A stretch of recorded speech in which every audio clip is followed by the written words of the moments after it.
Bismillahirrahmanirrahim. Assalamualaikum warahmatullahi wabarakatuh. Waalaikumsalam warahmatullahi wabarakatuh. Alhamdulillahi wa sallallahu ala rasulillahi wa sallim. Qala Allah ta'ala hal ta'lamu lahu samiyya. Amma ba'du. Yang saya hormati tuan rumah sekeluarga dan yang saya banggakan segenap pengurus dan anggota majelis taklim anak remaja Bondat, di mana pada malam ini kita diberi kesehatan oleh Allah Subhanahu wa taala. Karena dengan kesehatan ini merupakan modal yang paling utama bagi kita dalam mengarungi kehidupan di dunia ini. Sholawat dan salam senantiasa tercurah limpahkan ke hadirat junjungan kita Nabiullah yakni Nabi Muhammad sallallahu alaihi wasallam. Karena dengan perjuangan beliau kita bisa membedakan mana yang hak dan mana yang batil, sehingga kita termasuk golongan umatnya Nabi Muhammad sallallahu alaihi wasallam. Pada kesempatan kali ini ada pepatah mengatakan tidak kenal maka tidak sayang. Kita tanpa mengenal maka yang terjadi tidak ada atau tidak tumbuh rasa sayang. Sehingga kalau kita akan rasa sayang kita agar supaya tumbuh, maka kita harus kenal dulu. Cuman dalam hal ini rasa sayang ini harus tumbuh kita salurkan kepada Allah Subhanahu wa taala. Yakni bagaimana cara kita sayang kepada Allah, maka dengan cara kita harus kenal kepada Allah Subhanahu wa taala sesuai dengan firman-Nya, hal ta'lamu lahu samiyya. Engkau tidaklah menemukan yang serupa dengannya, yakni Allah Subhanahu wa ta'ala. Sesungguhnya keyakinan bahwa Allah Subhanahu wa ta'ala ada tanpa tempat adalah akidahnya Nabi Muhammad sallallahu alaihi wasallam dan akidahnya para sahabat dan orang-orang yang mengikuti jejak mereka. Yang mengikuti jejaknya Rasulullah dan para sahabat itu dikenal dengan Ahlus Sunnah wal Jamaah, kelompok mayoritas umat yang merupakan Al-Firqah An-Najiyah atau golongan yang selamat. Dalil atas keyakinan tersebut selain ayat di atas dalam firman Allah juga ada laisa kamitslihi syai'un. Dia Allah, agar supaya kita kenal kepada Allah, agar supaya kita sayang kepada Allah, maka kita harus mengenalnya. Dia Allah tidak menyerupai sesuatu pun dari makhluknya dan tidak ada sesuatu pun yang menyerupainya. Bahwa Allah itu tidak serupa dengan yang diciptakan, dan yang diciptakan tidak mungkin juga serupa dengan yang menciptakan, atau dalam hal ini adalah Allah Subhanahu wa ta'ala, Sang Maha Pencipta. Ayat ini adalah ayat yang paling jelas dalam Al-Quran yang menjelaskan bahwa Allah sama sekali tidak menyerupai makhluknya. Ulama Ahlus Sunnah wal Jamaah menyatakan bahwa alam, yakni makhluknya Allah, terbagi kepada dua bagian. Jadi alam semesta ini dibagi dua bagian, yaitu berupa benda dan sifat benda. Bumi benda, angin juga benda, air benda. Jadi makhluknya Allah atau alam semesta ini dibagi dua. Ada benda, ada sifatnya benda. Kemudian benda sendiri dibagi dua. Makhluk dulu dibagi dua, ya. Makhluk dibagi dua. Pertama benda dan yang kedua adalah sifat. Kemudian benda dibagi dua boleh, yaitu benda yang tidak dapat terbagi lagi karena telah mencapai batas terkecil. Para ulama menyebutnya dengan al-jauharul fard. Al-jauharul fard. Dan benda yang dapat terbagi menjadi bagian-bagian atau jismun. Benda yang terakhir ini terbagi menjadi dua. Jadi ada benda itu dibagi dua, ada benda yang tidak bisa dibagi lagi, masuk kategori jauharul fard. Dan kemudian ada benda yang bisa dibagi, namanya jismun. Benda yang terakhir atau benda yang bisa dibagi yang menjadi bagian-bagian itu lagi dibagi dua boleh. Setelah dibagi dua, terakhir dibagi dua lagi. Benda yang pertama adalah benda latif, benda yang halus. Seperti apa benda yang latif? Seperti halnya yang tidak bisa dipegang oleh tangan. Jadi benda yang latif itu tidak bisa dipegang oleh tangan. Apaan coba? Angin. Siapa saya bisa nekik angin? Tidak ada. Berarti angin masuk kategori benda latif. Kalau angin itu ada, berarti ada yang menciptakan. Gak mungkin angin ada dengan sendirinya. Pasti angin ada yang menciptakan. Kenapa? Karena angin masih kategorinya alam. Sementara alam itu adalah perkara yang baru. Perkara yang baru ada yang menciptakan, yakni Allah Subhanahu wa Ta'ala. Apalagi selain angin? Air masih bisa dipegang. Apalagi? Cahaya termasuk benda latif atau benda yang halus. Ada tapi tidak bisa dipegang. Terus kalau cahayanya lampu, ya lampunya yang bisa dipegang, tapi cahayanya tidak bisa. Atau matahari, bulan, bintang itu ya cahaya. Terus kemudian kegelapan, peteng. Siapa sih bisa niku peteng? Tidak. Ada ya. Tapi ada, peteng itu ada. Cahaya itu ada, cuma tidak bisa dipegang. Kemudian roh. Siapa yang bisa dikira? Kita semua hidup kan? Berarti punya roh. Ada di mana rohnya? Nah, orang hidup saja bingung, nggak tahu. Coba di marona ya. Bingung. Dengan seperti itu kita bisa mengenal kepada yang menciptakan. Kita berarti ada yang menghidupkan. Karena kita sendiri tidak tahu bagaimana caranya hidup, tidak tahu. Kalau caranya makan mungkin tahu. Tapi kalau caranya hidup tidak ada yang tahu kecuali Allah. Itu termasuk benda yang latif atau benda yang tidak bisa dipegang. Ada tapi tidak bisa dipegang. Allah tidak sama dengan benda latif tadi ya. Kenapa? Karena benda latif adalah ciptaannya Allah. Dan benda latif juga tidak bisa menyamai Allah. Kemudian yang kedua, benda yang dapat dipegang, namanya benda kasif. Benda yang dapat dipegang ini banyak contohnya ya. Seperti halnya manusia. Manusia bisa tekik. Bisa tekik. Apa boleh lagi begini? Bisa tekik. Jadi manusia masuk kategori benda yang kasih atau yang bisa dipegang.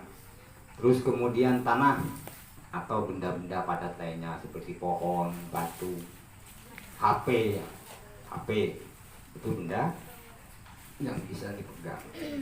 Kalau sinyal masuk apa itu? Benda latif tak bisa tekik, tapi ada. Iya kan? Kontrolnya ada. Ya itu toh. Itu masuk tornya benda kasar. Kalau sinyalnya berarti benda lah. Ada lagi pulsa. Pulsa. Pulsanya ada tapi tidak bisa dipegang. Ada kemarin kemarin ada yang beli pulsa bawa wadah. Nyambi ada pulsa. Yanto saat itu. Maya pulsa nah. Ternyata orang konternya bilang dia di HP-nya. Di situ nominalnya ada.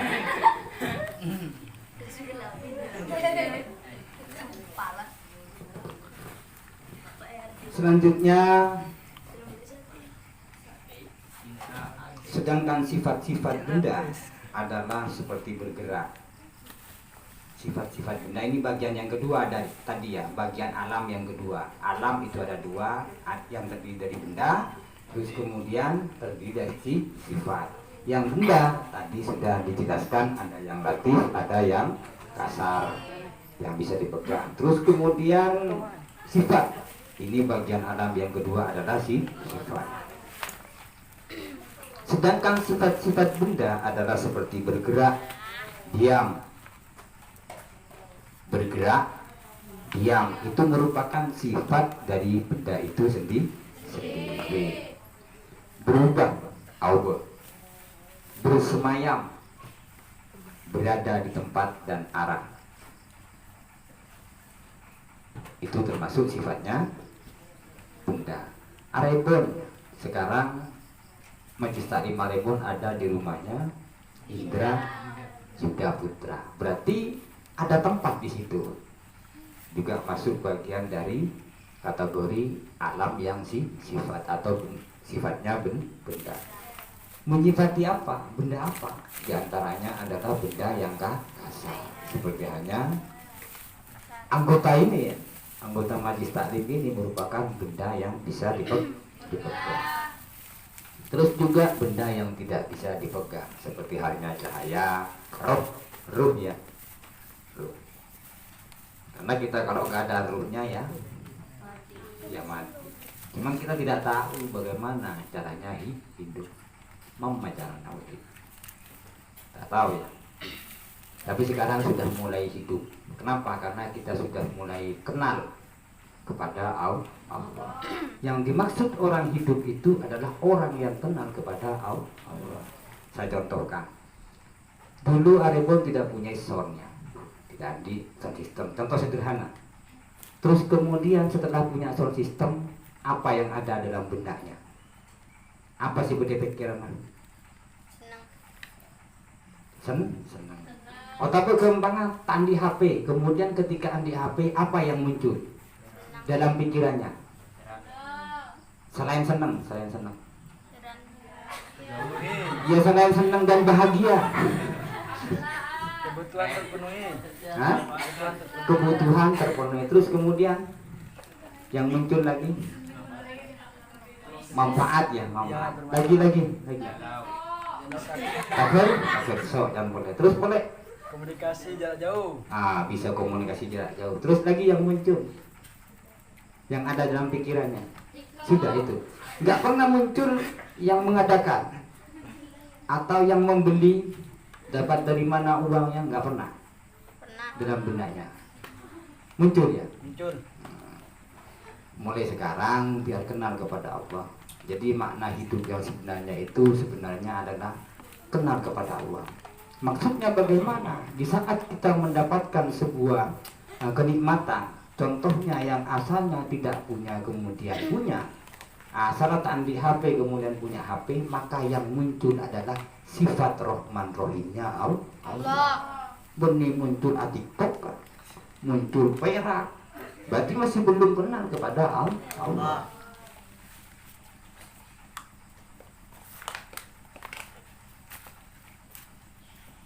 Jadi mulai sekarang harus berusaha untuk hidup yang sebenarnya, tak cuman odinya, tapi hidup yang sebenarnya. Yang dimaksud dengan hidup sebenarnya itu kenal kepada Allah, tahu kepada yang menciptakan, tahu kepada yang memberi. Dulu waktu ada pun tidak punya sound, berkoordinasi dengan yang ada di luar negeri, terus kemudian sebagian dari yang senior yang untuk beli itu. Bukan berarti ketika sudah ada yang muncul yang membeli ya, tapi itu merupakan rahman rahimnya Allah melalui orang-orang yang memberi atau yang memberi. Paham maksudnya? Itu yang dimaksud dengan hidup yang sebenarnya, mengedepankan sifat-sifatnya Allah, yakni sifat rahman rahim, kasih sayangnya Allah. Sebaliknya, kalau masih belum ketemu dengan jodohnya, apa yang muncul? Galau. Apa sih muncul? Belum ketemu dengan jodohnya, apa yang muncul? Berusaha, terus kemudian galau, terus lagi nyari boleh ya, nyari lain seumpama. Jadi ketika seperti itu, dalam arti kalau masih belum ketemu dengan jodohnya atau belum dikasih rezeki oleh Allah, keinginannya belum tercapai, maka yang muncul yang harus kita pahami di situ kekuasaannya Allah. Kita tidak bisa ngatur Allah. Berarti kita diatur oleh Allah. Sabar. Paham ya? Itu makna hidup yang sebenarnya. Ketika dapat nikmat, maka yang muncul pertama kali adalah rahman rahimnya Allah, kasih sayangnya Allah. Berarti kita dikasih rahman rahimnya Allah. Atau saya gambarkan lagi ke alam semesta. Dan di saat ada hujan, apa yang ada dalam benak kita? Yang ada dalam pikiran kita, mandi. Mun si petani beraku karya yang apa nyaman. Ndak perlu hujan, semua hujan. Makanya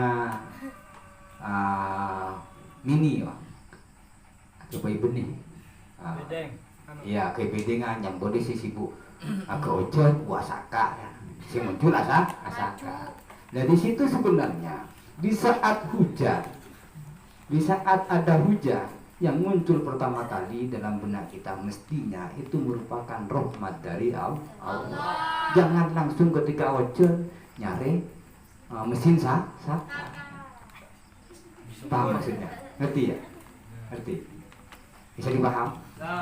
Cuman semua tinggi yang tahu ke ya tung lah banyak mana aku tangga tahu ke. Jadi maksudnya biar kita sayang kepada Allah dengan cara-cara seperti itu, dengan cara-cara kita mengetahui sifat-sifatnya Allah, kita bisa sayang. Sementara Asmaul Husna itu ada 99. Jadi Allah tidak hanya mempunyai sifat Rahman Rahim. Allah mempunyai 99 asma, nama. Di situ lengkap ada Al-Ghafur, terus Al-Jabbar, Al-Qadim, Al-Qudus, banyak ya. Terus ada salah satu sahabat, kalau nggak keliru ini ada satu sahabat berdoa kepada Allah di saat ada di Multazam. Ya Allah, kabulkanlah doaku. Doanya unik ya, agar supaya dia tidak berdosa selama hidupnya. Tadi itu dosa. Itu anak salah setong sahabat seperti itu di saat ada di Multazam. Kemudian doa itu dijawab oleh Allah. Kamu ini ya apa? Wong saya mempunyai sifat Al-Ghafur, Maha Pengampun. Kamu berarti mau mentiadakan sifatnya saya, katanya Allah. Mau tadi itu saya katakan. Jadi maksud dari cerita tadi bahwa yang namanya manusia itu tidak mungkin lepas dari salah dan dosa. Jadi meskipun seperti itu, kita harus selalu beristighfar, selalu memohon kepada Allah. Tidak ada orang pas tadi itu salah, tidak mungkin ya. Pasti punya dosa. Kenapa? Karena buktinya Allah mempunyai pengampun, Maha Pengampun. Jadi ayat-ayat tadi ya, bahwasanya laisa kamitslihi syai'un, ayat itu menjelaskan kepada kita bahwa Allah Ta'ala tidak menyerupai makhluknya, bukan merupakan merupakan al-jauharul faud, juga bukan benda latif atau benda yang halus atau benda kasif. Dan Allah tidak boleh disifati dengan apapun dari sifat-sifat benda. Jadi meskipun Allah mempunyai sifat wujud, kita tidak boleh menyerupakan Allah dengan sebuah benda, dengan ciptaannya. Itu yang perlu digarisbawahi atau yang perlu kita pahami bersama. Karena dengan demikian berarti ia memiliki dimensi panjang, lebar, dan kedalaman. Sedangkan sesuatu yang demikian maka ia adalah makhluk yang membutuhkan kepada yang menjadikannya dalam dimensi tersebut. Kalau kita mensifati Allah itu dengan benda, berarti benda itu membutuhkan dimensi. Ya, maksudnya dimensi ada benda yang panjang, ada yang pendek, kan seperti itu. Berarti kita mensifati mensifati Allah dengan benda, dengan ciptaannya. Sementara benda itu membutuhkan kepada yang menciptakan. Oleh karenanya kita tidak boleh mensifati Allah dengan makhluknya. Dan itu tidak mungkin. Tidak mungkin yang menciptakan sama dengan yang diciptakan. Qala Rasulullah sallallahu alaihi wasallam, ini ditegaskan oleh Rasulullah sallallahu alaihi wasallam, kana Allahu wa lam yakun shay'un ghairuhu. Rasulullah sallallahu alaihi wasallam bersabda, Allah Ta'ala adalah ada pada zaman azali, ada tanpa permulaan. Jadi zaman azali itu tidak ada permulaannya. Kalau ulum masih ada permulaan. Ulum lahir tahun 2002. Masih ada permulaannya. Allah tidak ada. Kenapa? Karena Allah itu ada sejak zaman azali. Yang dimaksud zaman azali tidak ada permulaannya. Coba pikir. Rawat mana pikir gitu. Intinya Allah itu sejak zaman azali. Yang dimaksud dengan zaman azali tidak ada permulaan. Kalau ulum masih ada. Meskipun ulum tidak pernah minta mau dilahirkan tahun 2002. Pernah minta. Request ke pangeran. Minta tanggal sekian palahir. Pernah? Enggak pernah. Atau minta dilahirkan ke dunia. Pernah? Tidak mungkin. Dengan kita dilahirkan ke dunia ini kita bersyukur kepada Allah. Berarti kita dikasih kesempatan oleh Allah untuk menebar kebaikan, untuk mengabdi kepada Allah. Boleh sih pernah ngirim proposal minta tanah? Tidak ada. Ada salah satu sahabat hidupnya sangat miskin. Miskin. Tapi dia selalu berprasangka baik kepada Allah. Berprasangka baik. Kenapa? Karena dia menyadari dirinya tidak pernah minta tanah, tapi diciptakan oleh Allah. Sehingga dia berprasangka baik, meskipun keadaannya pas-pasan. Tapi karena kesadarannya sehingga dia selalu berprasangka baik. Kalau kita atuh mak sapuro kaya tak katerima pasti salah pangeran. Pangeran mau diatur. Bahwa sebenarnya kalau seperti itu merupakan bukti kekuasaannya Allah. Allah yang kuasa, bukan kita. Terus sahabat tadi juga tidak minta mata tapi dikasih mata. Tidak pernah minta kaki dikasih kaki. Itu bentuk kesadaran salah satu sahabat sehingga selalu berprasangka baik kepada Allah Subhanahu wa Ta'ala. Jadi makna hadis tadi yakni kana Allahu wa lam yakun shay'un ghairuhu, bahwa Allah Ta'ala ada pada azal, keberadaan tanpa permulaan, tidak ada sesuatu selainnya bersamanya. Kegelapan, arsy, langit, manusia, jin, malaikat, waktu, tempat dan arah sekalipun itu tidak ada bersamanya. Jadi Allah tidak ada di satu tempat, tidak ada di arah selatan, barat, timur, utara, atas, bawah, tidak ada di situ. Memparina doa, tanangnya pekaturan, amin. Berarti Allah ada di atas, bukan? Karena kiblatnya doa itulah langit. Kenapa kau langit dijadikan kiblatnya doa? Karena rahmat yang turun itu dari langit. Buktinya hujan. Buktinya hujan. Itu bentuk rahmat, sehingga orang yang berdoa tangannya menghadap ke atas. Ketika sholat menghadap ke barat, maksudnya ke Ka'bah. Pas kabur, yang menimbulan Ka'bah, pas tuh kabur.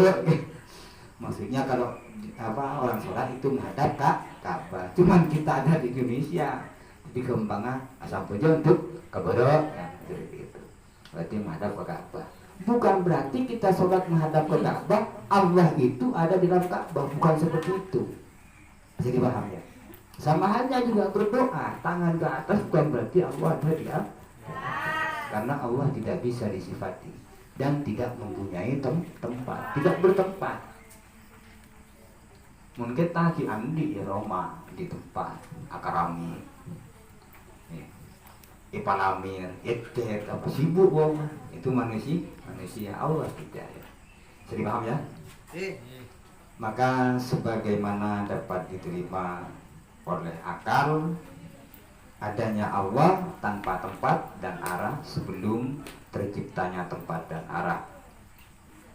Kalau tempat dan arah ini masih baru ya, karena diciptakan Allah. Sebelum itu ada tempat, ada arah. Itu Allah sudah ada. Semua berat kakak. Cara memahaminya semua berat. Yang lagi pikir hadis-hadis. Hal ini bukanlah penafian atas adanya Allah sebagaimana ditegaskan juga oleh Sayyidina Ali bin Abi Thalib. Semoga Allah meridainya. Karena Allahu wala makana wa huwal ana ala ma alaihi kana. Allah ada pada zaman azali, yakni yang tidak ada permulaan dan belum ada tempat, dan Dia Allah sekarang setelah menciptakan tempat telah seperti semula, ada tanpa tempat. Ya, ini dituturkan oleh Imam Abu Mansur Al-Baghdadi dalam kitabnya, penyampaiannya Imam Sayyidina Ali ya.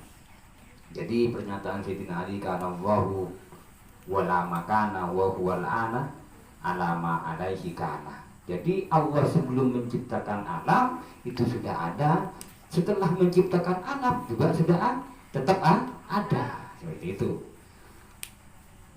Jadi jelimet cek aja dipahami ronau cepat langsung sekali ngader. Qala Rasulullah sallallahu alaihi wasallam antad dahiru falaisa fauqaka sayun wa antal batilu falaisa dunaka sayun. Engkau ya Allah ad-dahir, yang segala sesuatu menunjukkan akan adanya.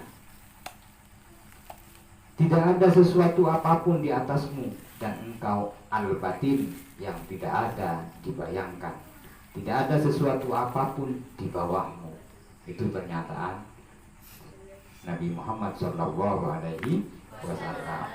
Jika tidak ada sesuatu apapun di atasnya dan tidak ada sesuatu apapun di bawahnya, maka berarti Dia ada tanpa tempat. Jelas ya? Jadi tidak ada sesuatu di atasnya bagi Allah dan tidak ada sesuatu di bawahnya. Kalau kita ada apa? Di atas kita ada genteng ya, ada atap. Sehingga bini anak no tadi atapnya. Betul. Kalau manusia, tempatnya manusia ya. Contohnya seperti hanya rumah, di atasnya ada atap atau genteng, di bawahnya keramik, ya ada lantai seperti itu. Sementara sedangkan Allah itu tidak ada di atasnya, tidak ada di bawahnya. Itu maksudnya ya. Kenapa kita ada di atas kita ada atap atau genteng, di bawah kita ada lantai atau keramik? Karena kita ciptaannya Allah. Yang menciptakan kita atau Allah tidak sama dengan kita. Dalam arti ada sebelum alam ini diciptakan, dan ketika diciptakan juga ada ya. Jadi Majlis Taklim, jemaah Majlis Taklim yang saya hormati, itu merupakan salah satu ya di antara agar supaya kita sayang kepada Allah, agar supaya kita kenal kepada Allah. Maka dengan kenal kita kepada Allah, kita pasti sayang. Ini mungkin merupakan suatu nikmat dari Allah.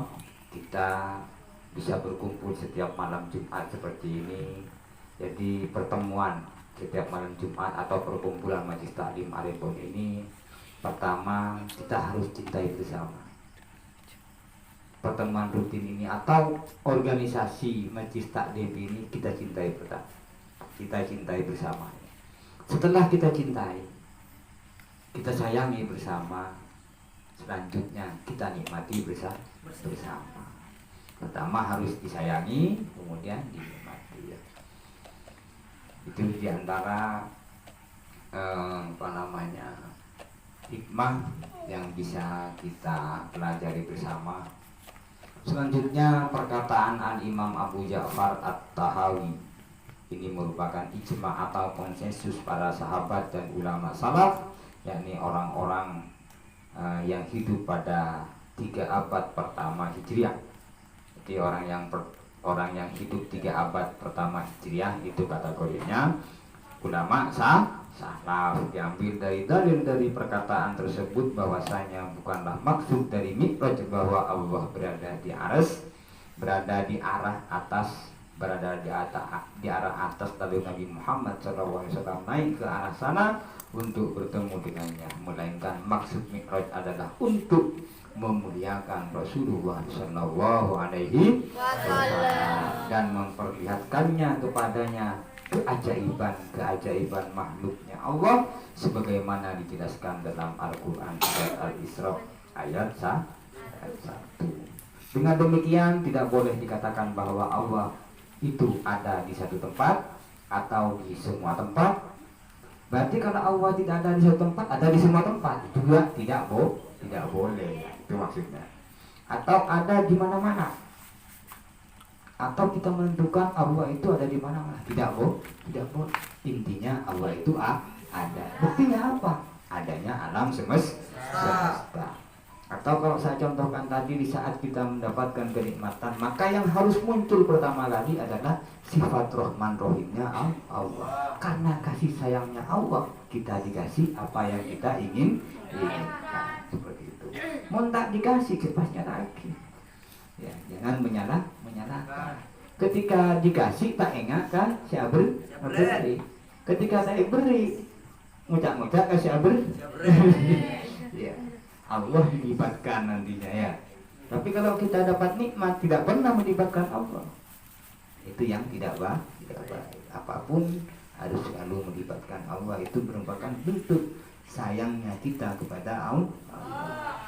Selain itu juga mentaati apa yang diperintahkan oleh Allah. Jadi antaranya diperintah sholat di saat Isra-nya Nabi Ibrahim, Mi'rajnya Nabi Muhammad SAW, sholat 5 waktu. Sehingga kita dengan kita sujud kepada Allah, kita juga bentuk syukur kita kepada Allah, dan merupakan sebuah perintah wajib yang harus kita taati bersama sebagai umat muslim. Karena dengan demikian orang yang selalu sholat, yang selalu taat kepada perintah Allah, itu merupakan bagian dari menegakkan agamanya Allah. Seperti yang kita lakukan sekarang, ngaji Yasin bersama, baca sholawat bersama, itu merupakan bagian dari menegakkan agamanya Allah, menegakkan agama. Dan orang yang tidak pernah sholat itu merupakan bagian dari orang yang menghancurkan agama. Kenapa? Karena as-sholatu tanha terus kemudian sholat juga menjadi tiangnya agama. Selain mencegah perkara mungkar, sholat merupakan tiang dari agama. Orang yang sholat merupakan bagian dari penegakan agama Allah. Jamaah Majelis Taklim yang saya banggakan, terakhir, wa man wasafallaha bima'nan min ma'anil basyari faqad kafara. Barang siapa mensifati Allah Subhanahu wa taala dengan salah satu sifat dari sifat-sifat manusia, maka ia telah kafir. Jadi keyakinan kita bahwa Allah itu ada, dengan bukti adanya alam semesta. Bukan berarti kita harus menyifati kepada Allah, tidak boleh ya. Kenapa? Karena sesuai dengan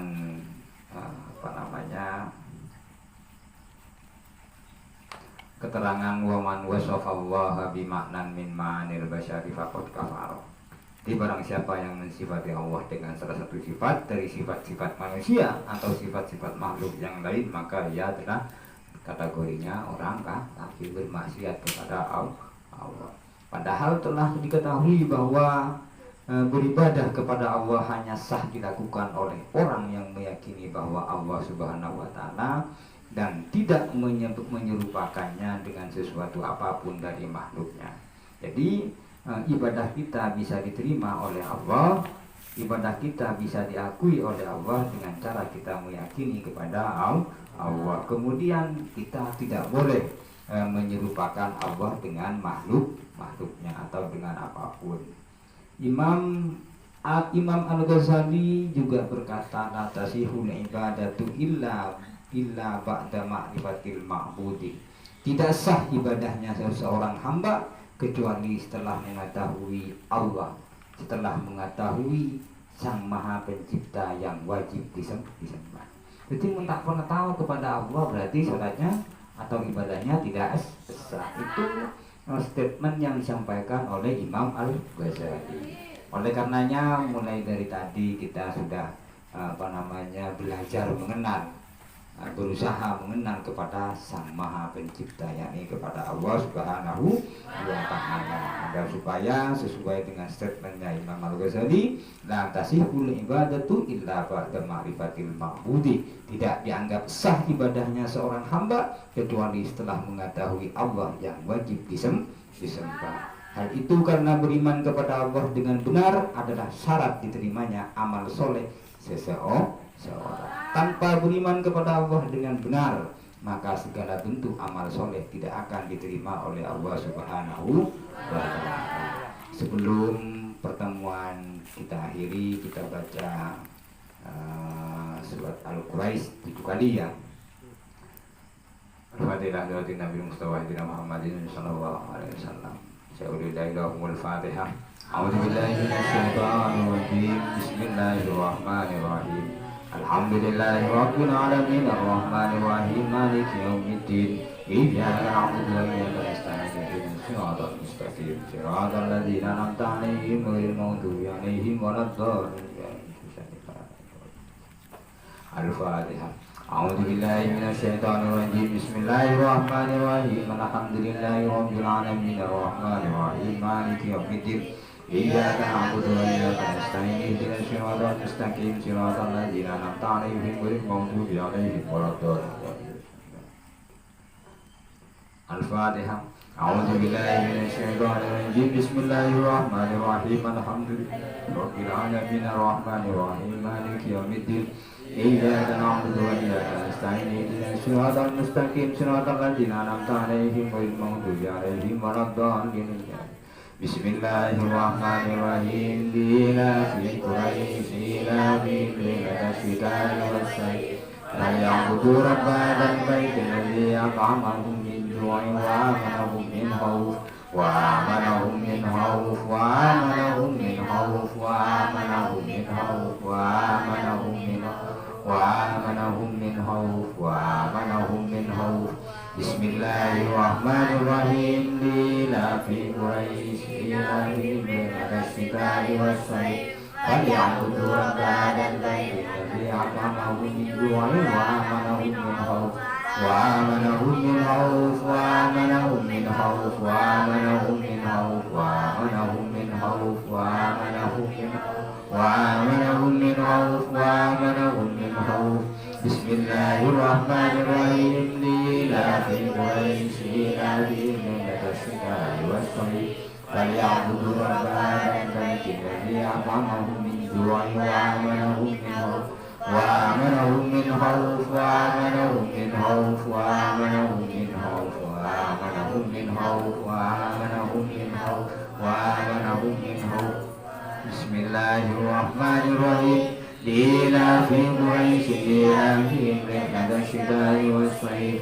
فليعبدوا رب هذا البيت الذي أطعمهم من جوع وآمنهم من خوف وآمنهم من خوف وآمنهم من خوف وآمنهم من خوف وآمنهم من خوف وآمنهم من خوف وآمنهم من خوف بسم الله الرحمن الرحيم إيلاف قريش إيلافهم رحلة الشتاء والصيف فليعبدوا رب هذا البيت الذي أطعمهم من جوع وآمنهم من خوف وآمنهم من خوف وآمنهم من خوف وآمنهم من خوف وآمنهم من خوف وآمنهم من وآمنهم من خوف بسم الله الرحمن الرحيم إيلاف قريش إيلافهم رحلة الشتاء والصيف فليعبدوا رب هذا البيت الذي أطعمهم من جوع وآمنهم من خوف وآمنهم من وآمنهم من خوف وآمنهم من خوف وآمنهم من خوف وآمنهم